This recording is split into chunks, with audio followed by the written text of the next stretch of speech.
2007년 5월 7일 체코의 쿠림 마을에 사는 에두아르드는 첫 아이를 맞이하여 아름답게 꾸민 아기방에 아기를 지켜볼 수 있는 아기용 CCTV를 설치했습니다. 그런데 그가 전파를 수신하는 과정에서 섬뜩한 화면을 마주하게 되었고, 화면에 나타난 광경은 그의 눈을 의심하게 만들었습니다. 그는 약 7살쯤 보이는 남자아이를 발견했고, 그 아이는 맨몸이었으며 손은 묶여 있었습니다. 화질이 좋지 않아 어렴풋이 구별할 수 있었는데, 분명한 것은 자신의 집이 아닌 이상한 장소였습니다. 그는 아기용 모니터 주파수가 혼동되었을 것이라 판단했고, 근처 이웃이 자신이 설치한 모델과 같은 모델을 사용한 것으로 보았습니다. 처음에 에두아르드는 그 아이가 납치 게임을 하고 있다고 생각해 대수롭지 않게 여겼습니다. 그러고 나서 그는 예정대로 출산한 아내 그리고 아이를 만나러 병원으로 향했습니다. 오후 5시 에두아르드는 집으로 돌아왔고 모니터를 보며 다시 주파수를 조정했습니다. 그런데 놀랍게도 아이는 여전히 묶여 있었으며 바닥에 누워 무언가를 먹고 있었습니다. 이제 이건 분명 게임이 아니었고, 그는 영상을 저장한 후 즉시 경찰에 신고합니다. 경찰이 곧 에두아르드의 집에 도착해 영상을 확인한 후 수사에 착수합니다. 주파수의 범위가 제한되어 있었기 때문에 경찰은 에두아르드의 집 근처 여러 집의 문을 두드리며 집에 어린 남자아이가 있는지 물었습니다. 옆집에 사는 클라라가 문을 열었고, 그녀는 13살 딸 안나밖에 없는데 현재 아이가 몸이 아프고 낯선 사람을 무서워한다고 말했습니다. 의심스러운 점이 발견되지 않아 경찰은 재빨리 그곳을 떠났고 다른 집들의 문을 두드렸습니다. 경찰이 이웃들을 만나는 동안 에두아르드는 계속해서 모니터를 지켜보고 있었고, 그 모니터를 통해 경찰과 클라라의 대화를 어렴풋이 들었습니다. 경찰은 이제 클라라의 집을 수색해야 할 충분한 이유가 생겼고, 수색 과정에서 클라라가 앞서 언급했던 딸 안나가 격한 반응을 보이며 계속해서 비명을 질렀습니다. 경찰은 계단 아래 잠긴 문이 아이를 가둔 방이라고 판단했지만, 클라라는 경찰에게 열쇠 주기를 거부했습니다. 그녀는 이 집을 임대했을 때부터 문이 잠겨 있었고 집주인이 열쇠를 주지 않았다고 주장했죠. 이때 클라라는 같은 집에 살고 있던 언니 카테리나에게 전화를 걸어 재빨리 집에 돌아오라고 말했습니다. 결국 경찰은 소방서에 전화해 문을 따는 장비와 인력을 요청했고, 소방관들이 도착했을 때 클라라와 카테리나 그리고 안나는 소방관들이 집에 들어오지 못하게 온 힘을 다해 막으려고 애썼습니다. 안나는 체크무늬 원피스에 안경을 쓰고 있었고, 키는 160cm도 채 되지 않았으며 매우 마르고 언뜻 보기에 사춘기 소녀처럼 보였습니다. 몇 차례의 저항이 실패한 후 카테리나와 클라라는 금세 제압당했지만, 안나는 끝까지 저항하며 소방관들을 발로 차기도 했습니다. 마침내 소방대원들이 그 문을 열었고, 그들이 가장 먼저 느낀 것은 방에서 풍겨오는 오물 냄새였습니다. 그곳에는 클라라의 아들인 온드레이가 창백하게 앉아 있었고, 온드레이가 바로 에두아르드가 모니터로 보았던 아이였습니다. 아이는 경찰의 모습을 보고 마침내 환한 미소를 지었습니다. 온드레이는 극심한 탈수 상태였으며 몸에는 상처들로 가득했습니다. 경찰은 그 자리에서 클라라에게 왜 아이를 가두었는지 물었고, 그러자 클라라는 당신들은 절대 이해할 수 없어요 라고 말했습니다. 클라라와 카테리나는 현장에서 체포되었습니다. 클라라는 신문 과정에서 항상 불안해하고 횡설수설하는 바람에 경찰은 그녀에게서 어떠한 정보도 얻어낼 수 없었습니다.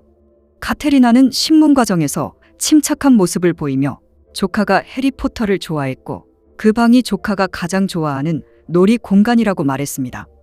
경찰이 그녀에게 방이 왜 더러운지, 왜 아이가 벌거벗고 있었는지, 왜 손이 묶여 있어야 했는지 묻자 그녀는 침묵을 이어갔습니다. 온드레이는 검사와 치료를 위해 병원으로 이송되었고, 안나는 아동보호센터로 보내졌습니다.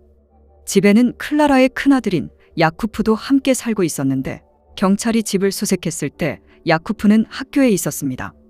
야쿠프는 하교 후 집으로 돌아왔고, 그 역시 학대의 흔적이 남아 있었습니다. 야쿠프도 병원으로 이송되었고, 병원 기록에 따르면 형제의 팔과 등에 긴 흉터가 남아 있었는데, 이는 날카로운 물체에 베인 것이었습니다. 또한 형제의 몸 곳곳에 크고 작은 흉터들이 남아 있었습니다. 안나와 접촉한 모든 전문의는 그녀가 정신질환을 앓고 있다고 믿었습니다. 그녀는 샤워를 거부했으며 누군가가 그녀를 만지려고 하면 미친 듯이 발로 차고 비명을 질렀습니다. 결국 안나의 신체 검사를 할 수 없었고 그녀 역시 피해자라고 짐작할 수 있었습니다. 클라라와 카테리나가 경찰에 전혀 협조하지 않았기 때문에 경찰은 그들의 가족 관계를 시작으로 이 사건의 근본 원인을 조사하기 시작합니다. 클라라와 카테리나는 체코에서 두 번째로 큰 도시인 브르노의 중산층 가정에서 태어나고 자랐습니다. 부모님과 자녀들의 관계는 매우 화목했으며 평범하고 사랑이 넘치는 가족이었습니다. 1997년 초, 당시 18살이었던 클라라는 예상치 못한 임신을 하게 되었고 아이의 아버지는 1년 넘게 사귀던 남자친구 쿠팔이었습니다. 임신 직후 클라라는 쿠팔과 결혼하여 1997년 10월 장남 야쿠프를 낳았고 1999년 9월 막내 온드레이를 낳았습니다. 클라라의 부모님은 딸을 위해 재정적으로 도움을 주었고 아이들의 양육도 도와주며 부부가 집을 마련할 수 있을 때까지 함께 살도록 허락해 주셨습니다. 이러한 환경 속에서 클라라는 대학을 졸업할 수 있었고 취직도 할 수 있었습니다. 불행히도 2003년 부부의 결혼 생활에 균열이 생기기 시작했고 다음 해인 2004년 부부는 합의하에 이혼하게 됩니다. 클라라가 두 아이의 양육권을 얻었고 쿠팔은 정기적으로 아이들을 만날 수 있었죠. 2005년 하반기 클라라의 삶에 큰 변화가 갑자기 찾아왔는데 그녀가 바로 안나라는 소녀를 입양한 것입니다. 클라라의 가족들과 친구들은 이 소식을 듣고 적지 않게 놀랐는데 그 이유는 평소 클라라가 입양 의사를 밝힌 적이 없었기 때문입니다. 1년 후인 2006년 말 클라라는 자녀들을 데리고 쿠림으로 이사했고 그녀의 언니인 카테리나도 동생과 함께 이사했습니다. 이전에 클라라의 전 남편인 쿠팔은 거의 주말마다 아이들을 만났지만 클라라가 안나를 입양한 후부터 아이들을 거의 볼 수 없었습니다. 이때부터 클라라는 쿠팔에게 온갖 핑계를 대며 아이들을 만나지 못하게 하였죠. 또한 클라라는 언니인 카테리나를 제외하고 가족과 친척들과 연락을 끊었습니다. 사건 5일 후인 2007년 5월 12일 안나가 아동보호센터에서 실종되고 말았습니다. 경찰은 그녀가 1층 창문을 뛰어내려 아동센터를 빠져나온 뒤 인근 숲으로 들어간 것으로 추정했습니다. 정신질환을 앓고 있는 소녀가 숲에서 혼자 돌아다니는 것은 매우 위험한 일이었죠. 경찰은 즉시 그날 밤 적외선 고글과 경찰견을 동원하여 대규모 수색을 이어나갔지만 끝내 안나의 흔적을 찾을 수 없었습니다. 경찰은 카테리나가 근무하는 어린이집으로 향해 탐문 수사를 이어갔고 그곳에서 카테리나의 동료들이 놀라운 정보를 제공합니다. 카테리나의 동료 몇 명이 안나의 사진을 보고 그녀가 이전 동료였던 바르보라와 매우 비슷하다고 말했습니다. 카테리나는 어린이집 원장이 된 직후 바르보라를 채용했었습니다.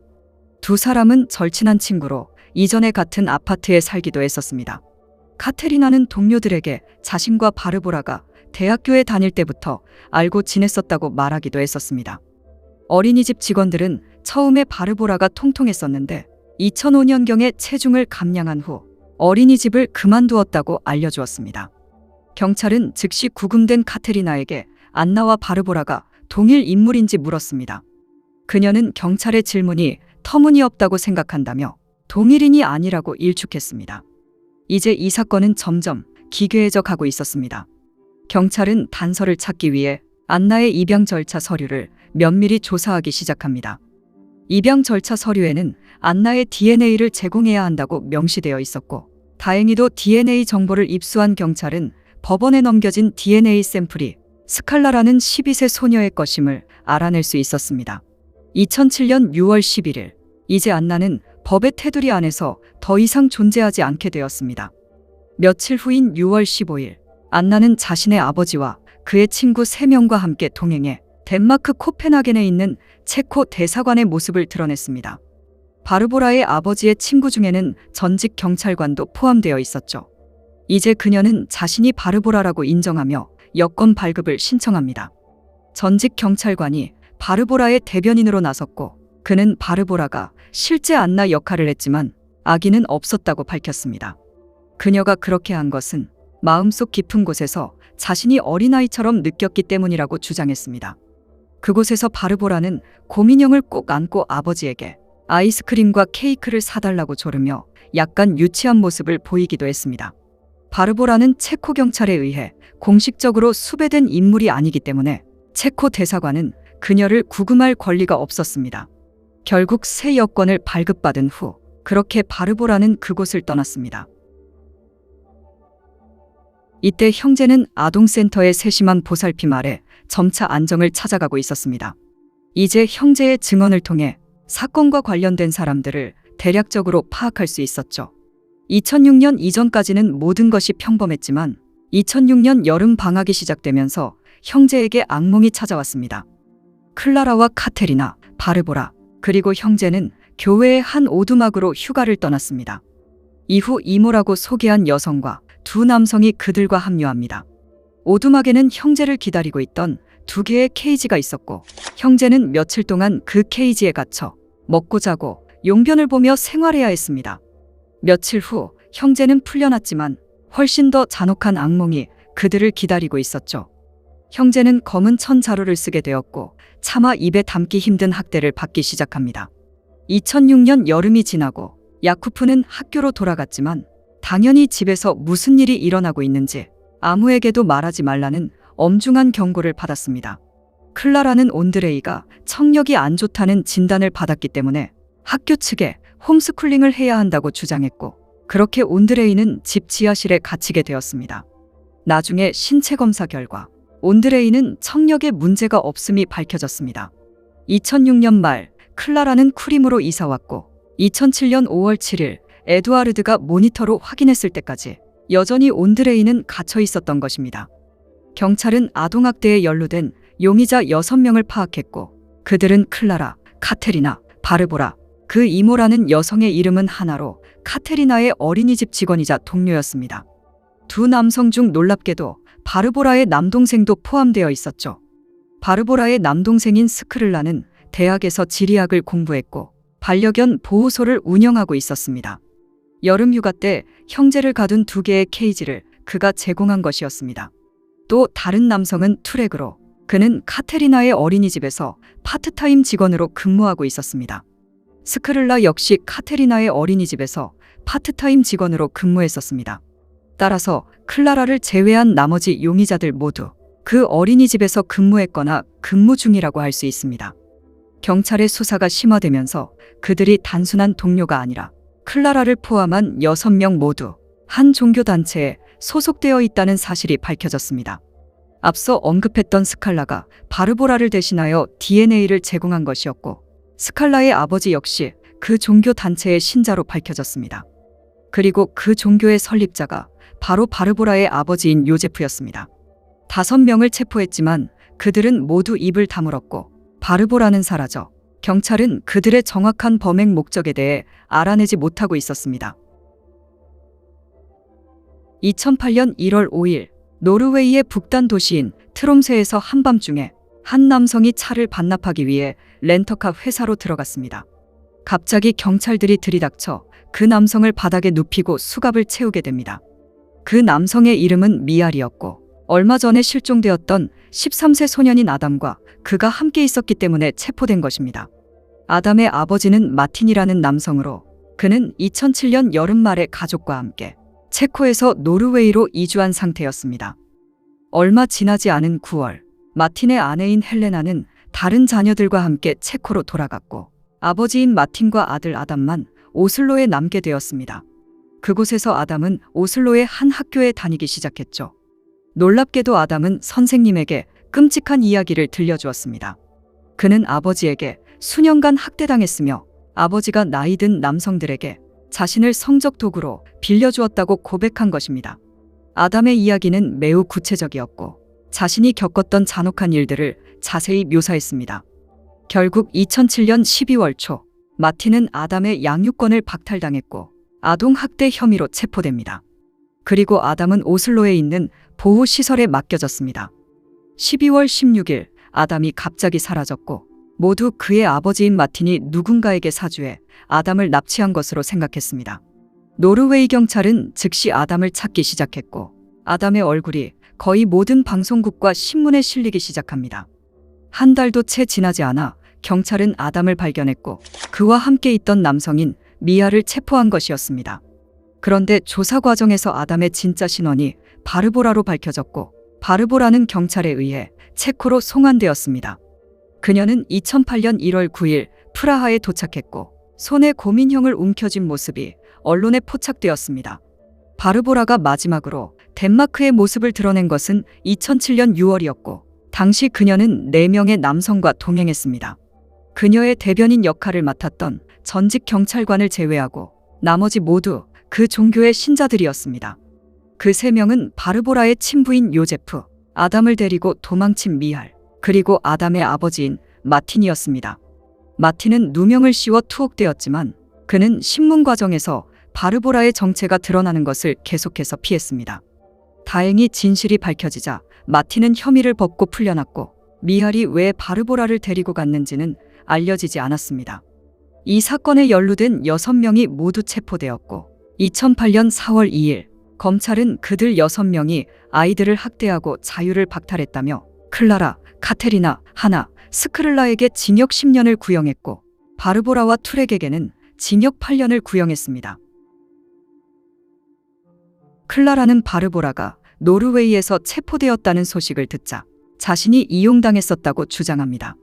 클라라는 2004년 가을 언니인 카테리나가 비밀 조직의 명령으로 구출된 소녀를 돌보고 있다는 사실을 알게 됩니다. 카테리나는 클라라에게 그 소녀가 어린 시절 내내 끔찍한 학대를 당했고 현재 큰 병을 앓고 있으며 16살까지 살지 못할 것이라고 말했습니다. 그 소녀의 이름이 바로 안나였고 그녀는 마지막 날들을 함께할 진정한 어머니를 간절히 원하고 있었습니다. 카테리나는 클라라가 안나의 엄마가 되기에 매우 적합한 후보라고 생각했습니다.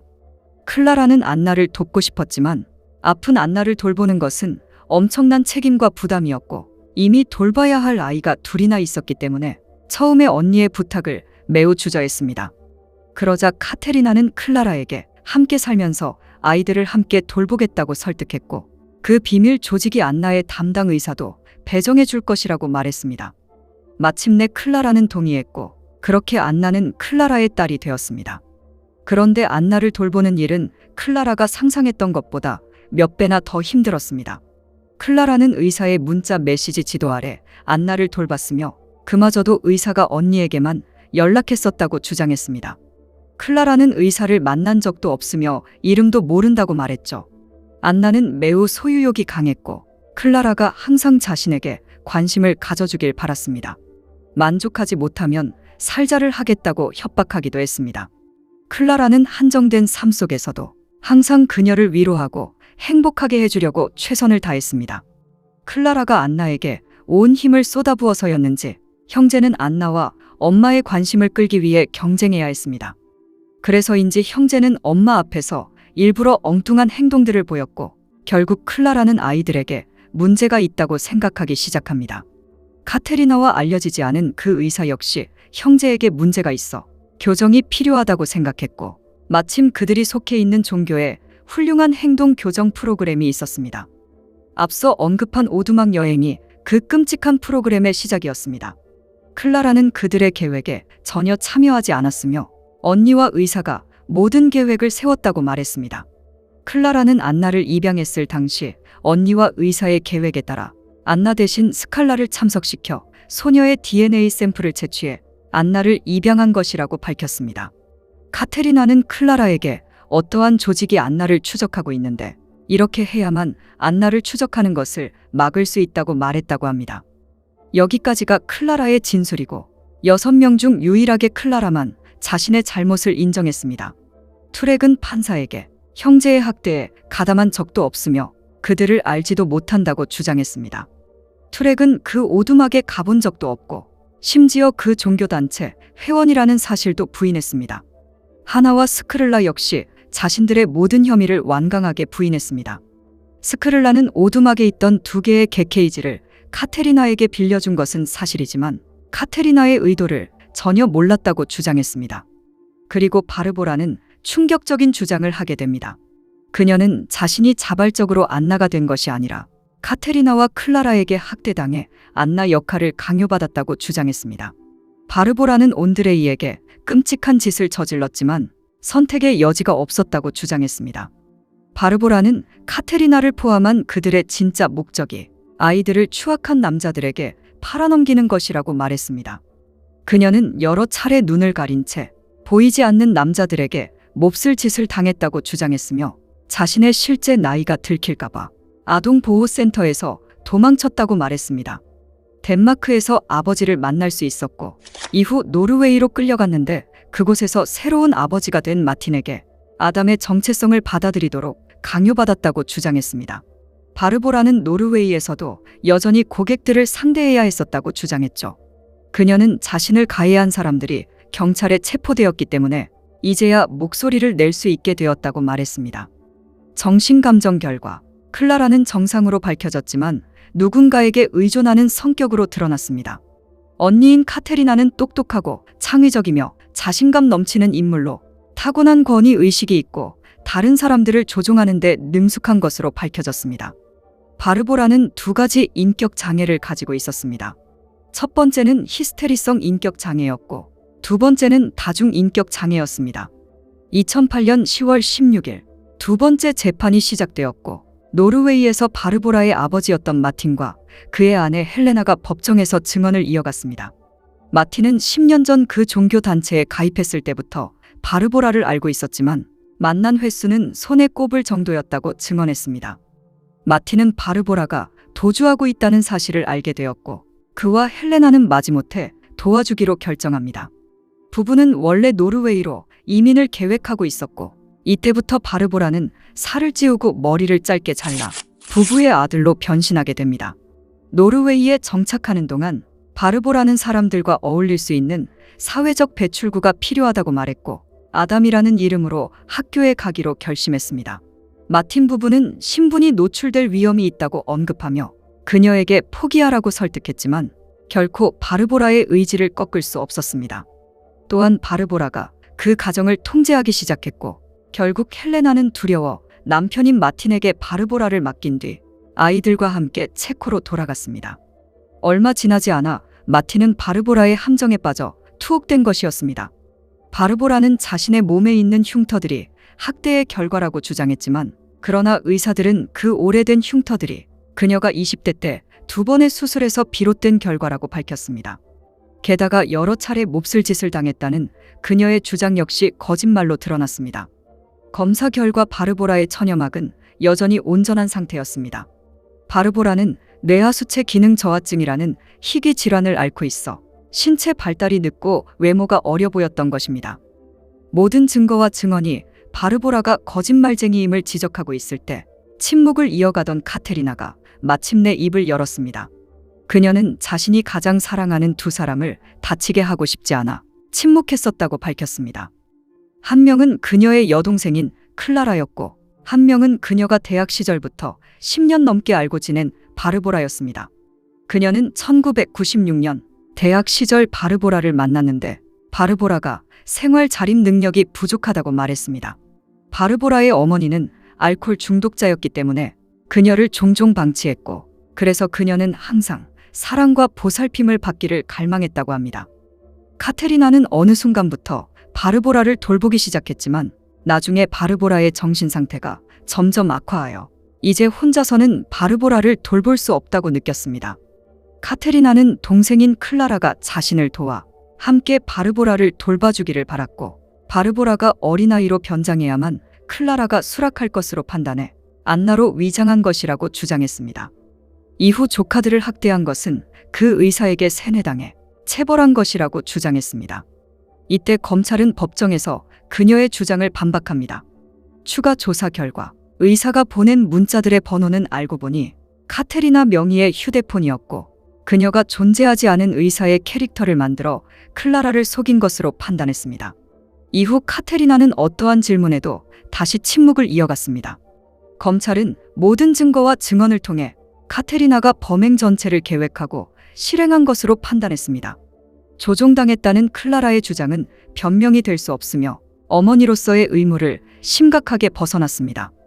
바르보라는 의도적으로 카테리나의 계획에 동참했으며 클라라의 감정을 이용함으로써 자신의 성과와 욕망을 충족한 것으로 판단했습니다. 2008년 10월 24일 판사는 카테리나에게 징역 10년, 클라라에게는 징역 9년, 하나와 스크릴라 그리고 툴에게는 징역 7년, 바르보라에게는 징역 5년을 선고했습니다. 재판 내내 바르보라는 자신 역시 피해자라고 주장하며 비협조적인 태도를 보였는데 상대적으로 낮은 형량이 나와 논란이 일기도 했습니다. 그들은 끝내 범행 동기를 밝히지 않았기 때문에 범행 동기에 대해서 다양한 추측들이 쏟아지고 말았습니다. 이 사건은 처음부터 끝까지 종교와 연루되어 있기 때문에 많은 사람들은 일종의 의식을 완료하기 위해 범행을 저질렀다고 추측했습니다. 바르보라의 아버지는 그 종교의 설립자이자 리더이고 바르보라가 도주할 수 있게 도왔기 때문에 경찰은 그가 이 사건의 주범이라고 의심하기도 했지만 하지만 조사 결과 그가 이 사건에 연루되었다는 증거는 발견되지 않았습니다. 그 종교는 이 사건이 자신들의 교리와는 아무런 관련이 없으며 그들의 개인적인 일탈이라고 공식적으로 선을 그었습니다. 두 번째 가설은 영상 판매입니다. 클라라의 집에서 발견된 아기용 CCTV 외에도 고가의 고화질 카메라 장비가 설치되어 있었습니다. 온드레이에 3시간 30분 분량의 영상이 발견되기도 했었죠.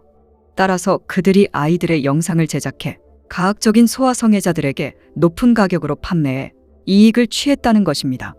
검찰 측 정신과 전문의는 카테리나가 가학적이고 소아성애적인 성적 성향을 보였으며 특히 타인을 조종하는 데 능숙한 인물이라고 지적했습니다. 그녀가 클라라를 세뇌시켜 자신의 욕망을 채웠을 것이라는 추측이 나오기도 했습니다. 바르보라는 통제욕이 강하며 타인의 감정을 조종하는 데서 쾌감을 느낍니다. 또한 그녀는 자신에게 조종당한 사람들이 비참한 상황에 처하는 것을 즐기기도 합니다. 마틴의 경우를 종합해보면 쉽게 확인할 수 있습니다. 그리고 바르보라는 과거에도 다른 가정의 아이로 위장해 들어가 살면서 그 가정을 파탄낸 전력이 있었습니다. 어쩌면 이 모든 것을 그녀가 계획한 것일지도 모릅니다. 판결 후 형제의 양육권은 클라라와 카테리나의 부모님에게 돌아갔고 마침내 형제는 아동센터를 떠나 조부모님 댁으로 돌아갈 수 있었습니다. 3년 후 형제는 감옥에 있는 어머니를 면회하기 시작했고 첫 만남은 쉽지 않았지만 시간이 흐르면서 모자 관계는 점차 회복되기 시작했습니다. 2013년 클라라는 가석방되었고 두 자녀와 자주 시간을 보냈지만 함께 사는 것은 결코 허락되지 않았습니다.